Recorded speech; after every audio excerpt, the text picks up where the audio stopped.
Welcome to this explainer. Look, if you're staring down the barrel of a job search right now, you probably feel a mix of excitement and, let's be honest, total dread. It can feel like this overwhelmingly stressful chore. But today, we're going to reframe that entirely. Take a deep breath, because landing a job isn't magic. It's actually a highly logical step-by-step process. In this explainer, we're going to demystify the entire job seeker's journey, literally from the piece of paper you submit to the exact moment you walk out of the interview room with an offer in hand. Okay, let's dive into this. A lot of people think of a resume as a boring, mandatory history report of everything they've ever done. And, well, that's exactly the wrong approach. A resume is really a short document acting as your personal advertisement. Sure, it details your education, your skills, and your experience, but its true purpose? It's a targeted marketing campaign. It tells employers exactly who you are, what you can do, and most importantly, why they absolutely need you on their team. So how does that marketing actually work in practice? Take a vague claim like good student. Vague adjectives like that fail because, well, they don't give the employer any solid proof. Honestly, anyone can claim they're good. But replace that with built 3 web applications using Python and JavaScript. See the difference? That is concrete.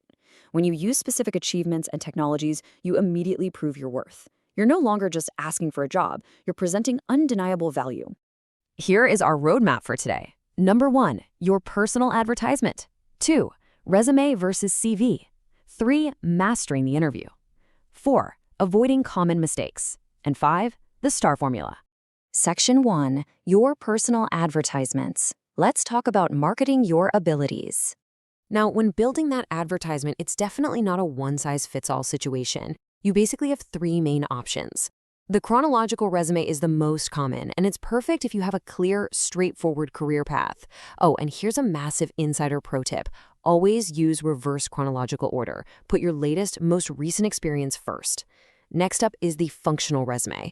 This one focuses heavily on your skills rather than a strict timeline, which is brilliant if you're changing careers or if you have gaps in your employment. Finally, the combination or hybrid resume blends both skills and experience together. This is absolutely the go-to format for fresh grads trying to break into the market.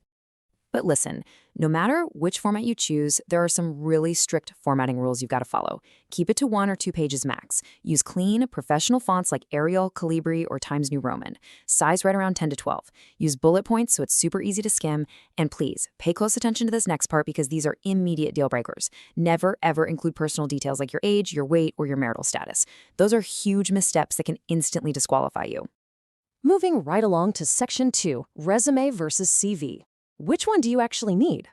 Now, what's really interesting about this slide is how easily people confuse these two. There is a very clear separation. A CV is highly detailed, usually stretching 2 to 3 pages or more, and it's primarily used for academic or research jobs where you really need to list out extensive publications, research, and teaching experience. A resume, as we just covered, is a short, punchy 1 to 2 page document for regular jobs, focusing sharply on skills and job history. So here's the ultimate memory trick to lock this in forever.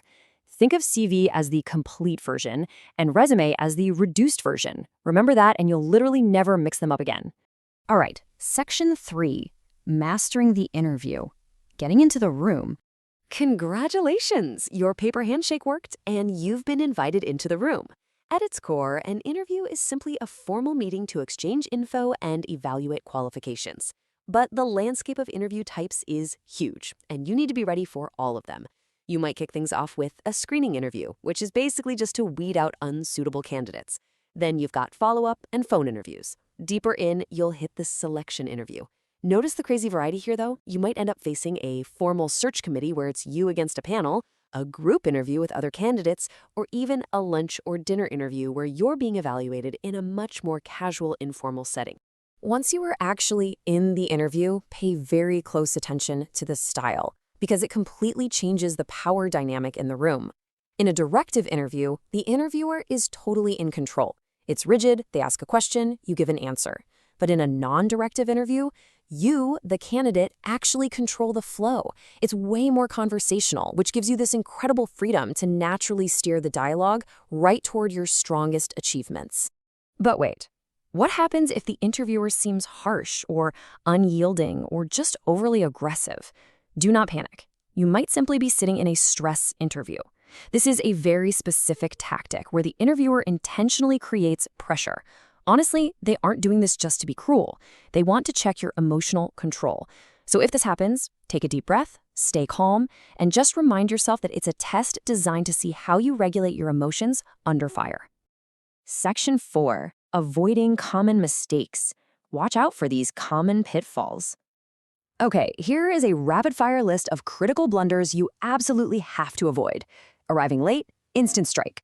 Poor dressing, failing to research the company beforehand, or bringing up salary way too early are massive red flags.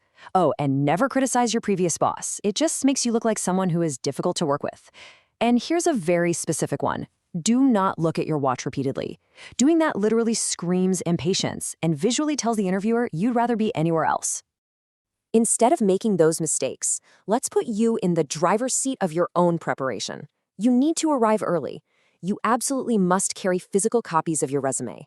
Smile, give a nice, firm handshake, and maintain great eye contact to project confidence. And I can't stress this enough, turn off your mobile phone entirely before you even walk through the door. Now, in today's market, you're definitely going to face remote interviews too. For video calls, make sure you look directly into the camera lens, not down at the screen. Use a nice, neutral background, and for the love of all things, practice your tech beforehand. But here's a really surprising pro tip for phone interviews.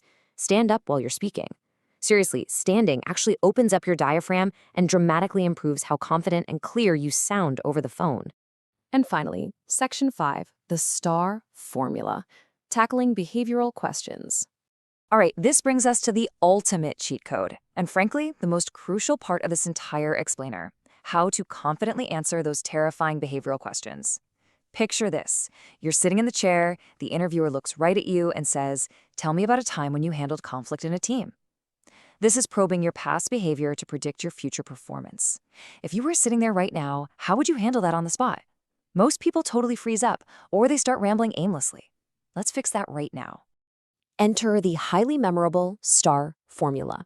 Whenever you get a behavioral question, you're going to guide your answer through these 4 highly logical steps. Step 1 is S, situation. You set the scene for them. Step 2 is T, task. What was your specific responsibility? Step 3 is A, action. What exactly did you do to fix the issue? And step 4 is R, result. What was the positive outcome?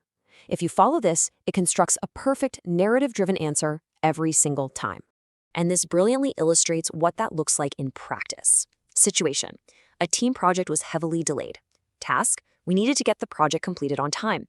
Action: I stepped up, divided the tasks, and organized daily meetings to keep everyone aligned. Result: the project was submitted successfully. Boom.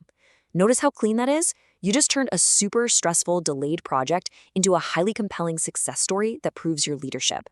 Now, if 4 steps feels like a bit too much to juggle in the heat of the moment, there's actually a slightly simpler 3-step alternative. It's called the CAR formula. This stands for context, action, and result. You simply give the context of the problem, the action you took, and the result you achieved. It is a fantastic backup tool to have in your back pocket for structuring those past behavior answers. At the end of the day, preparation is the only thing that separates a stressful chore from a wildly successful job hunt. The tools you need are right here on these slides.